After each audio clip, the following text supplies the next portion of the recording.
احنا لما بنجيب براند مش بنجيبه فشخرة وخلاص، احنا بنجيبه علشان هو ليه اسم، وعلشان الحاجة لما بتتغسل وتتركن في سنة واتنين في الدولاب بتفضل زي ما هي.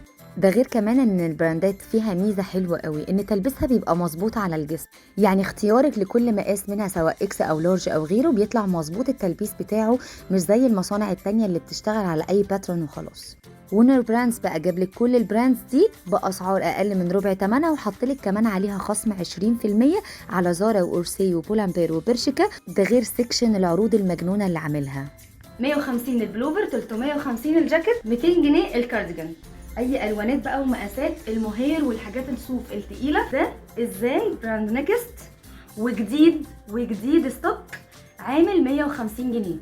وعامل كمان خصم على الفساتين السواريه كلها 20%. خدوا عندكم بقى السكشن بتاع الخصومات اللي فيه الجواكت اللي في ايدي دي مثلا ب 350، وعندهم كمان منه جوخ وبامبو وجلد، لو قلبتوا هتلاقوا شويه حاجات تحف وكلهم سعر موحد 350. كمان كان في عنده حاجه مميزه قوي زي دول، كان لبس الاطفال والمحير عليه خصم 20%، وكلهم كانوا بري مارك بالتيكت استوكات، مقاسات من اول النيو بورن لحد السن المحير، وكل قطعه في منها مقاسات والوان.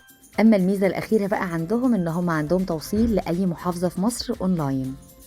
لو حابه تشوفي فيديوهاتي تاني قدامك اعملي لايك على الفيديو وسيبي كومنت، هيوصلك كل التفاصيل بتاعه المكان وازاي تطلبيهم. باي باي.